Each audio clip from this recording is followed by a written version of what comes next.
بسم الله الرحمن الرحيم الحمد لله رب العالمين والصلاة والسلام على رسولنا محمد وعلى آله وأصحابه أجمعين. Bu dersimiz Müslüman doğanlar İslam akidesi barada 8. dersimiz. Bu dersimiz imanın ikinci şartı bolan feriştelere iman barada bolar. Yani feriştelere iman näme diýmek? Ferişteler nämeden ýaradylypdyr? Feriştelerin atları näme? Feriştelerin sany näçe? Feriştelerin edýän işi näme? Wezipesi näme? Şolar barada durup geçeriz. Ferişteler Müslüman doğanlar Allah Taala'nın nurdan yaradan barlyklary. Ferişteler nurdan yaradylan. Owadan pak, hormatly edip Allah Taala'nın yaradan barlyklary. Feriştelerin sany Müslüman doğanlar gaty köp, sanyny bir Allah Taala bilýär. Käbir feriştelerin atlary bize Kur'an-ı Kerimde we sahih hadiste bize bildirilipdir, öwredilipdir. Käbir feriştelerin bize habar berilişi ýaly Müslüman doğanlar jogapkar bolan işleri bar. Feriştelerin qanatlary bar, feriştelerin gowrumlary gaty uly. Dürli suratda görnüp bilýärler. Mysal üçin ferişte insan suratyna, adam şekline girip bilýär. Feriştelerde Müslüman doğanlar erkeklik, zenanlyk diýen zat ýok. Ferişteler ip içenoklar.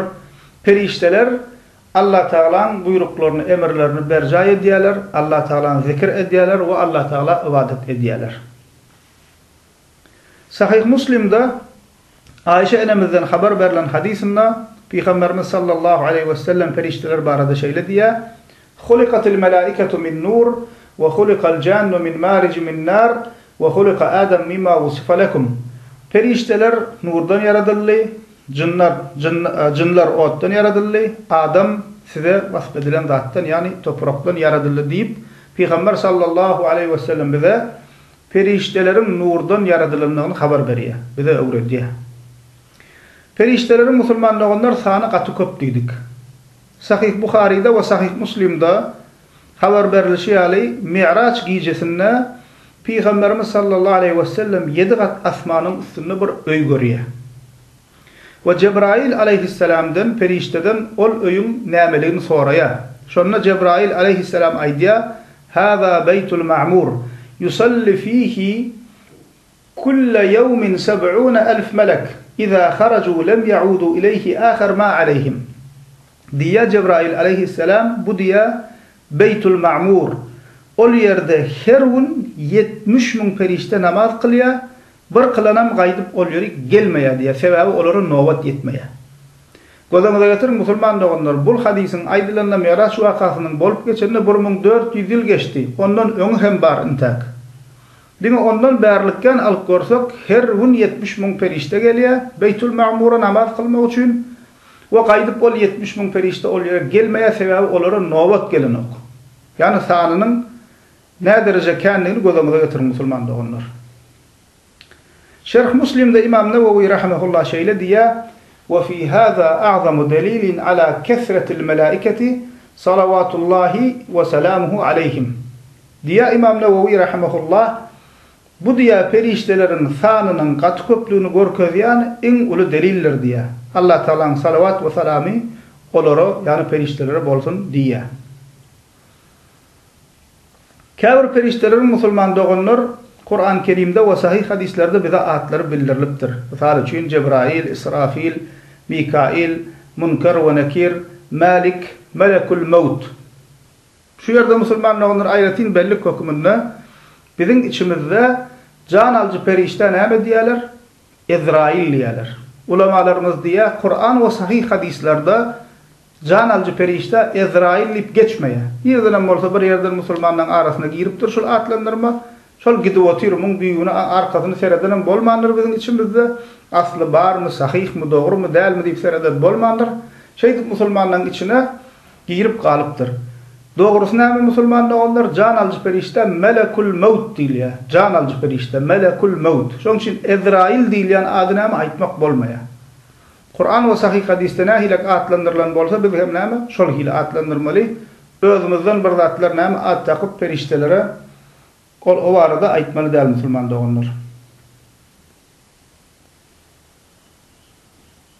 Käbir ferişteler Müslüman doğanlar, käbir feriştelerin bize habar berilişi ýaly jogapkar bolan işleri bar diýdik. Misal üçin käbir ferişteler ilim meclislerini, zikir meclislerini geziyorlar.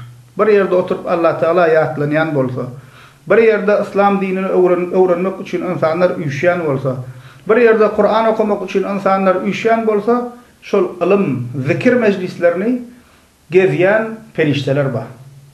Ya olmasa misal için vahiy periştesi Cebrail aleyhisselam Allah Teala'dan alan vahyini ilmini peygamberimize yetirmek bilen cevapkar bolan perişte. Kabirde soracak perişteler var, münker ve nekir diliye. Ya olmasa Müslüman doğanlar amalımızı yazyan perişteler var. Can alıcı perişte var, yankı deyişimiz yani melekul mevt ve başkaları. Demek kavr periştelerin ediyen işleri, cevapkar bolan işleri bize Kur'an ve hadislerde haber veriliptir. Ama kafirinin ka aydılmandır. Biz hemmesine birlikte iman etmeli Müslüman doğanlar. Ve yine de dedik Müslüman doğanlar periştelerin kahanetleri var. Kur'an-ı Kerim'de ve sahih hadislerde haber verilişi alak.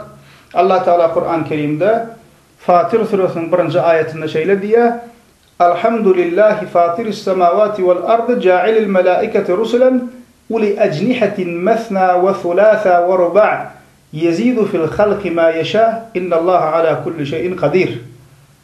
Hamd, övgü, gökleri ve yeri yoktan bar eden, perişteleri 2, 3, 4 kanatlı ilçiler eden Allah'a mahsustur diye. Allah Teala bize şu ayetten hemen haber veriyor. Allah Teala'nın perişteleri 2, 3, 4 kanatlı edip yaradanlığını ve bundan hem köp kanatlılarının bardığını sahih hadislerde bize haber veriliyor. Bu ayetin devamında Allah Teala diye yaradanına ıslanını köpel diye Allah Teala ahlada kadirdir diye. Periştelerin Müslümanlı olanlar gowrumları katı ulu. Katı ägirt gowrumlu ulu olan perişteler var. Mesela için Ebu Davud'da Cabir bin Abdullah'dan haber verilen hadisinde Peygamber sallallahu aleyhi ve sellem şöyle diye: "Ezine li en uhaddisa an melekin min melaiketillah min hamalatil arş. İnne ma beyne şahmeti inne ma beyne şahmeti uznihi ila atiqihi masiratu 700 am." Diye Peygamber sallallahu aleyhi ve sellem Allah Teala'nın periştelerinden arşı götüren perişteler barada size gurrun vermeyeme bana ruhsat verildi diye. Onun kulağı bilen, kulak yumuşaklığı bilen eğrinin arasındaki uzaklık 700 yıllar diye. Yani gözden ötür Müslümanların perişten kulağı bilen eğrinin arasındaki ululuk, uzaklık, aralık Peygamber sallallahu aleyhi ve sellem diye mesiratu 700 am 700 yıllıya. Yine de İmam Ahmed'in musnedine geliyor. Ra'a Resulullah sallallahu aleyhi ve sellem Cibril fi suratihi ve lehu 600 cenah. Kullu cenahin minha qad saddal ufuk. Diye Peygamber sallallahu aleyhi ve sellem Cibril aleyhisselam yani Cebrail aleyhisselam öz suratını, öz hakiki şeklini gördü diye. Onun 600 kanatı vardı diye. Ve her bir kanatı, birce kanatı göz yetimi kaplap, göz yetimi tutup durdu deyip aydiya. Yani ne ile ulu gowrumda degini bileneme hadiste haber veriliyor. Dedik Müslüman davanlar periştiler insan suratında görünüp biliyorlar. Misal için Sahih Müslim'de gelen meşhur hadis var. Cibril hadisi değil yani Cebrail hadisi deyip aydılıyor. Cebrail hadisinde Cebrail aleyhisselam Adem suratına gelip Peygamber sallallahu aleyhi ve sellem yanına oturup dinimiz vardı kâvr sorular soruyor ve Peygamber sallallahu aleyhi ve sellem ona cevap veriyor ve sahabalarım oturup dinliyorlar. İn sonunda soru cevap oturandan sonra Peygamber sallallahu aleyhi ve sellem sahabalara yüzlenip diye bul gelip gidenin kimdiğini biliyorsunuz mu diye ona sahabalar diye Allah ve Resulü hak kov biliyor deyip cevap veriyorlar. Sonra Peygamber sallallahu aleyhi ve sellem aydiya fe innehu Cibril atakum yuallimukum dinakum diye. Bulya Cibril'ler size yani Cebrail aleyhisselamdır size dininizi öğretmeye geldi diye. Yani Peygamberimiz aytmasa sahabeler bilecek gel şunun Cebrail aleyhisselam bunu. Çünkü ne ama Adem suratına geliyor. Dedik Müslümanlar onlar periştelerde erkeklik zenanlık diyen zat yok. Mesela için Necm suresinin 27. ayetinde Allah Teala periştelere zenanlık vasfını veren insanların kafirlardığını ve kafirlerin şeyle diyenini bize haber verip diye innellezine la yu'minuna bil ahireti le yusammuna al melaikete tesmiyetel unsa. ahiriyede inanmayanlar, kapırlar, perişteler diye zenan atlar bilen atlanıryalar diye. Demek nämeken musulman bilmeli, periştelerde zenanlık ve erkeklik diyen zat yok. Yine dedik musulmanlar onlar perişteler Allah Teala zikir edip Allah Teala ibadet ediyorlar. Allah Teala Kur'an-ı Kerim'de ençeme yerde bunu bize haber veriyor. Mesela için Kur'an-ı Kerim'de Enbiya surasının 19. 20. ayetlerini Allah Teala diye وَلَهُ مَنْ فِي السَّمَاوَاتِ وَالْأَرْضِ وَمَنْ عِنْدَهُ لَا يَسْتَكْبِرُونَ عَنْ عِبَادَتِهِ وَلَا يَسْتَحْسِرُونَ يُسَبِّحُونَ اللَّيْلَ وَالنَّهَارَ لَا يَفْتُرُونَ Göklerde ve yerde näme bolsa hemmesi Allah Teala'nın kıdır. Onun katına kılar. Yani Allah Teala'nın katına kimler? Perişteler. Ona ibadet etmekte tekebbirlik etmezler. Ve yadamazlar. Olar iman, gece gündüz onu tesbih ederler, zikir ederler deyip Allah Teala periştelerin hemişe özüne ibadet edýänliklerini ve özüne tesbih edip, zikir edip Allah Teala ibadet edýänliklerini bize haber veriyor. Periştelere imandan musulmanda onlar almalı ibretlerimiz Allah Teala'nın kudretinin uluduğu, hükmünün güçlüdüğü. Biz Allah Teala'nın yaradan alemlerinin içinde bir zerre yalçık bir zat. İnsana ol özüne näme kam diye. Boyun 1,5 metre olan etten sünkten ibaret bolan içinde karnında bir poh kotorp bolan bir mahluk, bir keçecek bir zat. Allah Teala'nın ne kadar yaradan ullukan barlıklar ba, alemleri va, canlıları va ve perişteler hem näme perişteler alem hem Allah Teala'nın yaradan alemlerinden bir alem. Ne kadar ulu musulman doğanlar hem Allah Teala'nın emrine, Allah Teala'nın dini bilen bolup Allah Teala ibadet edip diyorlar. Şundan biz görýäs Rabbimizin Allah Teala'nın kudreti ne derece güçlü, ne derece ulluğunu şutaydınım hem ıvrat almak için musulman doğanlar fikirlenmeli. Ve insana musulman doğanlar fikirlenmeli, ıvrat almalı zatlarımızın biri Allah Teala'nın insana beren kadir kımmeti.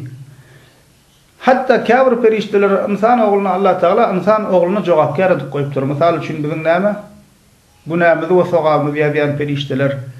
Kâfir perişteler insanı belli bir dogalar, süreler okusa Allah Teala näme? Şol sebäpli perişteler şonu gorar ýaly edip insana kâfir perişteler cevapkar edip koyuptur. Bu da musulman doğanlar, bir de Allah Teala insan oğluna Allah Teala berýän kadir kımmetini görkezýär. Yerinde musulman doğanlar almaly uly ibretlerimizden biri periştelerin Allah Teala ibadet edişleri. Perişteler musulman doğanlar gece diman, gündüz diman, yadaman, irman dine Allah Teala ibadet edýärler. Allah Teala'nın emrine karşı gidip bilmeýärler. Olan saýlama seçme hukuky hem yok. Emma Allah Teala bize öz erkimize goýupdyr, bize ihtiyar beripdir we bize dogry ýol görkezipdir. Peýgamberler usulen ýalňyş ýolum görkezipdir. O bize näme? Saýlama seçme ihtiýaryny beripdir. Şonda da insana ol tekebbirlen, honnan mers bolup namaz okuduysan ay men wagtym ýok, näme diýip işleseran bolup, meşgul saran bolup şey diýip näme? Özüne näme kam diýär insan.